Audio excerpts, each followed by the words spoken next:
காலேஜில் சேராமல் இருக்கிறதுக்கு நான் உனக்கு 1 மில்லியன் பவுண்ட் தரேன். நம்ம ஊர் கணக்குப்படி 10 கோடிக்கு மேலே. ஏஐயில் பயங்கர மாற்றம் வருது. நான் தினைக்கும் யூஸ் பண்ணிட்டு இருக்கேன். ஏஐயில் கொஞ்சம் பயமாகவும் இருக்குது. அதாவது நம்ம என்ன மாதிரி இப்போ ஒன்று பயன்படுத்துகிறோன்னா அது இன்றைக்கி கண்டுபிடிச்சது இல்லை. அதற்குரிய வேலைகள் பல வருடங்களாக 10-20 வருஷங்களுக்கு முன்னாடியே நடந்துக்கிட்டு இருக்கு. மெயின் இன்டென்ஷனே பார்த்தீங்கன்னா ஏஐயில் வந்து என்ன மாதிரி பண்ணணும் அப்படின்ற ஒரு இன்டென்ஷன். அப்போ டீப் மைண்ட் அப்படின்ற ஒரு நிறுவனத்தை ஆரம்பிக்கிறாரு. நம்மளை விட திறமையானவர்களோட நம்ம வேலை செய்யும்போது நம்மளுடைய திறமையும் மேம்படும். அது மாதிரி தான் டெமிஸ் ஹசாபஸ்க்கும் ஆயிருக்கு. இதற்கப்புறம் கெமிஸ்ட்ரி இல்லைனா பயாலஜியில் எந்த பிரேக் த்ரூ வந்தாலும் அது வந்து இப்போ டெமிஸோட ஒர்க்கில் வந்து அதோட இம்பேக்ட் வந்து அதில் இருக்கும் அப்படின்றாரு.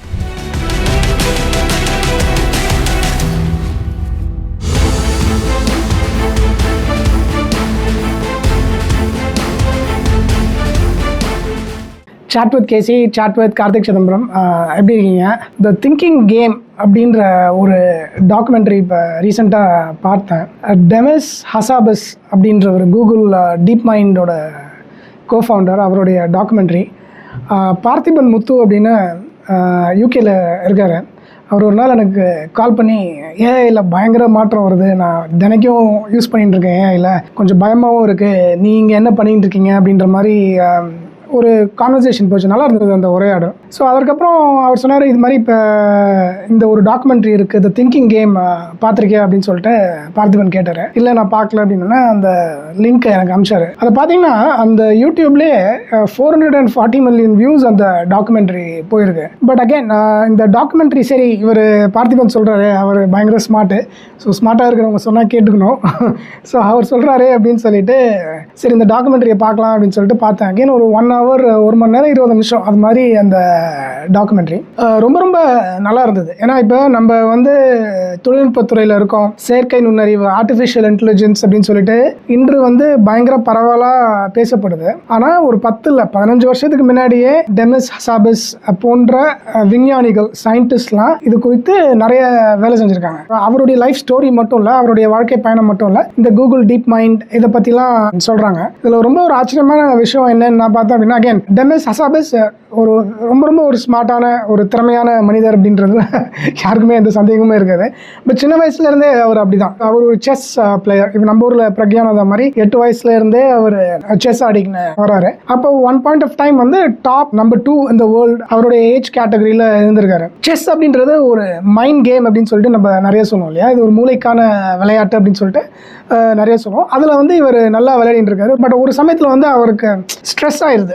ஏன்டா நம்ம செஸ் மட்டுமா நம்ம வாழ்க்கை, நம்ம செஸ்ஸை தவிர வேறு எதுவும் பண்ணக்கூடாதா, ஏஐ அப்படின்றத அந்த சின்ன வயசுலேயே அவர் யோசிக்க ஆரம்பிச்சிடுறாரு. இப்போ நானும் நீங்களும் செஸ் ஆடினா அவருடைய மூளை நம்ம மூளை, எந்த மூளை பெருசோ அந்த மூளை வந்து வின் பண்ணுது. அது மாதிரி தான் ஒரு ஜென்ரல் கான்செப்டில். இதே இது இப்போ நீங்கள் ஆடுறீங்க, டாப் ரேட்டட் பிளேயர், பட் என் மூளைக்கு பதிலாக ஒரு 10,000 மூளை, 10,000 ரொம்ப ரொம்ப ஸ்மார்ட்டான பிரெயின் இருந்ததுன்னா அது எப்படி இருக்கும் அப்படின்ற மாதிரி டெமிஸ் வந்து திங்க் பண்ணுறாரு. அவருக்கு செஸ்ஸில் ரொம்ப நாட்டம் இல்லை. ஸோ வேற மாதிரி பண்ணலாம், இந்த ஏஐ பற்றி ஒர்க் பண்ணலாம் அப்படின்றது அந்த வயசுலேயே, நான் சொல்கிறது ப்ராப்ளி 2005, 2009, 2010 அந்த டைம் ஃப்ரேமில் இருக்கும்னு நினைக்கிறேன். அந்த டைம் ஃப்ரேம்லேயே யோசிக்க ஆரம்பிக்கிறாரு. நம்ம காலேஜ் போனோம் அப்படின்றது எல்லாருக்குமே ஒரு பெரிய கனவு தான். அதே மாதிரி இவருக்கும் ஒரு கனவு இருந்தது, கேம்பிரிட்ஜில் போய் படிக்கணும் அப்படின்னு சொல்லிட்டு. ஏன்னா நியூட்டன்லாம் நடந்த கேம்பிரிட்ஜ் யூனிவர்சிட்டியில் அவருக்கு படிக்கணும் அப்படின்னு சொல்லிட்டு ஒரு ஆசை. பட் ஆனால் வந்து அவர் என்ன பண்ணுறாரு, அந்த 17 வயசு தான் ஆகுது. அப்போ ஒரு கேமிங் கம்பெனி, அந்த கேமிங் கம்பெனி யூகேல, இதெல்லாமே நடக்கிறது லண்டன், யூகே, யுனைடெட் கிங்டத்தில், அந்த கேமிங் கம்பெனியில் ஒரு இன்டர்ன் மாதிரி சேர்றாரு. அகெயின் பசங்களாம் நம்ம வீட்டிலே பார்ப்போம், இல்லை பசங்களாம் டக்குன்னு பயங்கரமாக கேம் விளாட்றாங்க இல்லையா? அது மாதிரி கேம் டெவலப் பண்ணுற கம்பெனியில் 2010s அந்த டைம் ஃப்ரேமில், ஐ திங்க் அந்த டைம் ஃப்ரேம் நினைக்கிறேன், அந்த டைம் ஃப்ரேமில் சேர்றாரு. இவருடைய திறமையை பார்த்துட்டுப்பா பயங்கரமாக ஒர்க் பண்ணுறாரு அப்படின்னு சொல்லிட்டு. பட் அவங்களுக்கு தெரியும் இவர் வந்து இந்த இன்டர்ன்ஷிப் தான் வந்திருக்காரு. இந்த இன்டர்ன்ஷிப் முடித்ததுக்கப்புறம் அவர் வந்து காலேஜுக்கு போயிடுவார் அப்படின்னு சொல்லிட்டு. அப்போ அந்த கம்பெனி வந்து ஒரு ஆஃபர் கொடுக்குறான், ஆச்சரியமான ஒரு ஆஃபர். நான் உனக்கு 1 மில்லியன் பவுண்ட்ஸ் தரேன். காலேஜில் சேராமல் இருக்கிறதுக்கு நான் உனக்கு 1 மில்லியன் பவுண்ட் தரேன். நம்ம ஊர் கணக்குப்படி 10 கோடிக்கு மேலே. ஓகே, அதுக்கு பதிலாக நீ இங்கே வேலை செய்ய அப்படின்னு சொல்லிட்டு கம்பெனியோட கோஃபவுண்டர் சொல்கிறாரு. பட் ஆனால் இவருக்கு வந்து நம்ம டெமிஸ்க்கு வந்து இல்லை நான் கேம்பிரிட்ஜ் போகணும், அங்கே இருக்கிற மக்களோட ஒர்க் பண்ணணும், படிக்கணும் அப்படின்ற ஒரு எண்ணத்தில் கேம்பிரிட்ஜ் வந்துடுறாரு.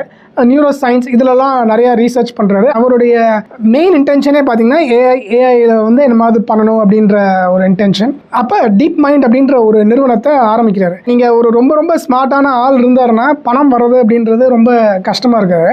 பீட்டர் தியோ அப்படின்னு கேள்விப்பட்டிருப்பீங்க, பேபால் மாஃபியா கோஃபவுண்டர். அவர் வந்து இவர் கம்பெனியில் இன்வெஸ்ட் பண்ணுறாரு. பட் அகைன் அவர் என்ன சொல்கிறாரு, நீ வந்து யூகேல இருக்கக்கூடாது, நீ வந்து சான் ஃப்ரான்சிஸ்கோ பே ஏரியா வந்துடு, அங்கே தான் எல்லாமே நடக்குது அப்படின்றாரு. பட் இவர் சொல்கிறாரு, இல்லை நான் லண்டனில் தான் இருப்பேன் அப்படின்னு சொல்லிட்டு.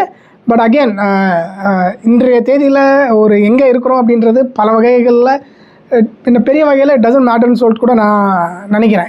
இப்போ அவர் வந்து ஸ்ட்ராங்காக கன்விக்ஷன் இருந்தது அவருக்கு, நான் இங்கே தான் இருக்க போகிறேன், இங்கே தான் இருந்து பண்ண போகிறேன் அப்படின்னு சொல்லிட்டு. சரின்னு சொல்லிட்டு பீடத்தையில் வந்து பரவாயில்லப்பா, நல்லா ஆள் எங்கே இருந்தால் என்ன இல்லைன்னு தேடி தான் வருவாங்க.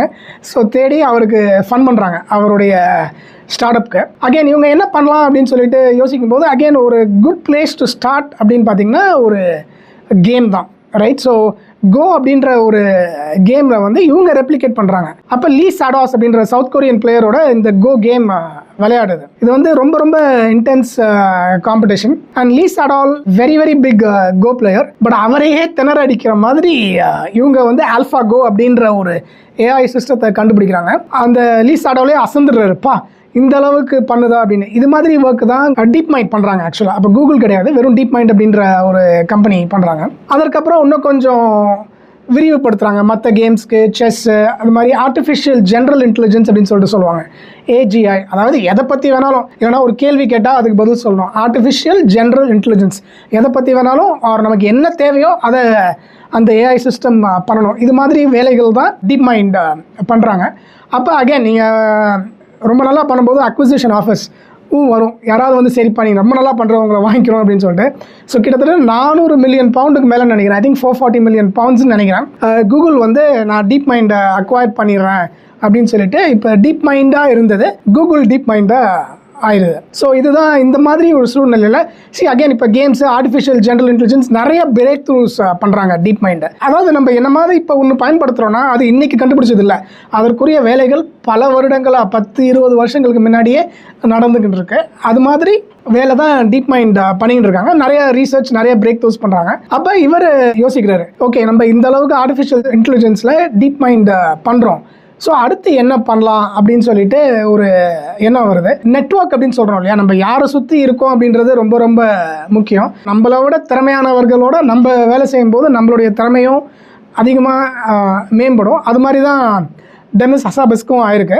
ஸோ அப்போ வந்து இந்த ப்ரோட்டீன் ஸ்ட்ரக்சர்ஸ், அதாவது நமக்கு நிறைய நோய்கள், கேன்சர், இது மாதிரி நிறையா பேசுகிறோம் இல்லையா, இதெல்லாம் டிட்டர்மைன் பண்ணுற ப்ரோட்டீன் ஸ்ட்ரக்சரை டிட்டர்மைன் பண்ணுறது, இல்லைனா ப்ரெடிக்ட் பண்ணுறது, அதாவது அமினோ ஆசிட்ஸில் ஆனது தான் இந்த ப்ரோட்டீன் ஸ்ட்ரக்சர்ஸ். ஸோ கொஞ்சம் பயாலஜியும் படிச்சுட்டு வந்தேன் இந்த காணொலிக்காண்டி. ஸோ அந்த ப்ரோட்டீன் ஸ்ட்ரக்சர்ஸை எப்படி ப்ரெடிக்ட் பண்ணிங்கன்னா அது எப்படி இருக்கும் அப்படின்றத ப்ரெடிக்ட் பண்ணி கரெக்டாக அந்த ஸ்ட்ரக்சரை நம்ம டிஃபைன் பண்ணோம்னா பல நோய்களை குணப்படுத்த முடியும். ஸோ இதுதான் கான்செப்ட். பட் இது வந்து ஒரு பெரிய ப்ராஜெக்ட். இது வந்து சில சமயம் ப்ரோட்டீன் ஸ்ட்ரக்சரை நம்ம கரெக்டாக இது என்ன ப்ரோட்டீன் ஸ்ட்ரக்சர், அந்த ஸ்ட்ரக்சரை டிஃபைன் பண்ணுறதுக்கே ரொம்ப நாளாகும். 6 மாதம் ஆகும், 1 வருஷம், 2 வருஷம் ஆகும். ஏன்னா ஒன்று ஒன்றா பண்ணும்போது அதான் வந்து இவங்க வச்சிருக்கிற டெக்னாலஜி. இப்போ ஆல்ஃபா ஃபோல்ட் அப்படின்னு சொல்லிட்டு ஒரு சிஸ்டம் ஒன்று உருவாக்குறாங்க. அதில் வந்து இந்த ப்ரோட்டீன் ஸ்ட்ரக்சர் ப்ராப்ளத்தை சால்வ் பண்ண முடியுமா அப்படின்னு சொல்லிட்டு யோசிக்கிறாங்க. அப்போ அதற்கு பல முயற்சிகள் செஞ்சுட்டு பெரிய பிரேக் த்ரூ நடக்குது. ஒரு 200 மில்லியன் ப்ரோட்டீன் ஸ்ட்ரக்சர்ஸை இந்த ஆல்ஃபா ஃபோல்ட் அவங்களுடைய கூகுள் டீப் மைண்ட் நிறுவனம் எப்படி டிஃபைன் பண்ணுது, இந்த ப்ரோட்டீன் ஸ்ட்ரக்சர்ஸ் எப்படி இருக்குது அப்படின்றத அழகாக விளக்குற மாதிரி இவங்களுடைய டெக்னாலஜி, இவங்களுடைய தொழில்நுட்பம் கண்டுபிடிக்குது. இது மாதிரி வந்து அந்த டாக்குமெண்ட்ரி போகுது. அகைன் இப்போ இன்னொன்று பார்த்தேன், இப்போ எரிக் ஸ்மித் கூகுளோட பழைய சிஇஓ, அவர் என்ன சொல்கிறாருன்னா, இதற்கப்புறம் கெமிஸ்ட்ரி இல்லைனா பயாலஜியில் எந்த பிரேக் த்ரூ வந்தாலும் அது வந்து இப்போ டெமிஸோட ஒர்க்கில் வந்து அதோட இம்பேக்ட் வந்து அதில் இருக்கும் அப்படின்றாரு. அப்போ வந்து இதை நீங்கள் கொஞ்சம் யோசிச்சு பார்க்கலாம் எந்த அளவுக்கு ஒரு பெரிய விஷயம் அப்படின்னு சொல்லிட்டு. அண்ட் அகைன் இதை அவங்க ஓப்பன் சோர்ஸ் பண்ணுறாங்க. அதாவது இப்போ நம்ம மட்டும் தான் பண்ணணும் அப்படின்னு இல்லை, ஏன்னா இந்த நோய்கள் வந்து கண்டிப்பாக பல நோய்கள் இருக்குது, ஆல்சைமர்ஸ், அது மாதிரி பல நோய்கள் சொல்கிறோம். இதை அப்படியே இவர் எப்படி பண்ணுறாரு அப்படின்னு சொல்லிட்டு இதற்காண்டி வந்து 2024 நம்ம டெமிஸ் ஹசாபஸ்க்கும் அதற்கப்புறம் இன்னும் 2 பேருக்கும் சேர்ந்து நோபல் ப்ரைஸும் கிடைக்குது. இது மாதிரி ஒரு டாக்குமெண்ட்ரி போது ரொம்ப ரொம்ப இன்ஸ்பைரிங்காக இருந்தது. கண்டிப்பாக இந்த டாக்குமெண்ட்ரி, த திங்கிங் கேம் அப்படின்ற டாக்குமெண்ட்ரி நீங்கள் பார்க்கலன்னா அவசியமாக பாருங்கள். நன்றி.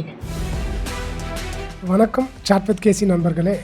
நான் கேசி கார்த்திக் சிதம்பரம். வாரம் என்ன பாதிக்கிற விஷயங்களை கைப்பட கடிதமாக எழுதுகிறேன். ஒவ்வொரு ஞாயிற்றுக்கிழமையும் சமூக ஊடகங்களில் வெளியாகும் ஞாயிறு கடிதத்தை மறக்காமல் வாசிங்க.